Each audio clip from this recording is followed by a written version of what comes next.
अस्सलाम वालेकुम वरहमतुल्लाहि वबरकातुहू। आज मैं आपको एक ऐसी हदीस सुनाने वाली हूँ कि नबी सल्लल्लाहु अलैहि वसल्लम ने फरमाया कि इनकी दुआ कबूल होने में कोई शक नहीं है। हजरत अबू हुरैरा रदियल्लाहु अन्हु बयान करते हैं कि रसूलुल्लाह सल्लल्लाहु अलैहि वसल्लम ने फरमाया कि 3 दुआएं कबूल होती हैं और उसमें कोई शक नहीं है। नंबर 1, मजलूम की दुआ। और मजलूम की बद्दुआ से भी बचना चाहिए क्योंकि उसके और अल्लाह सुब्हानहू तआला के दरमियान में कोई हिजाब नहीं रहता।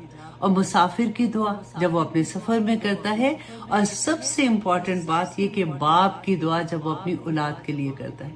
यूजुअली माँ की तो आदत ही होती है ना, हम तो सारा वक्त दुआएं करती रहती हैं, लेकिन माँ की भी दुआ कबूल होती है, लेकिन बाप की दुआ कभी रद्द नहीं होती। अगर आपने अपनी औलाद के लिए कभी भी दुआ करानी है तो अपने हस्बैंड से कहा करें कि वो अपने बच्चों के लिए दुआ करें। अल्लाह सुब्हानहू तआला हमें अमल करने वाला बना दे। आमीन सुम आमीन। अस्सलाम वालेकुम वरहमतुल्लाहि वबरकातुहू।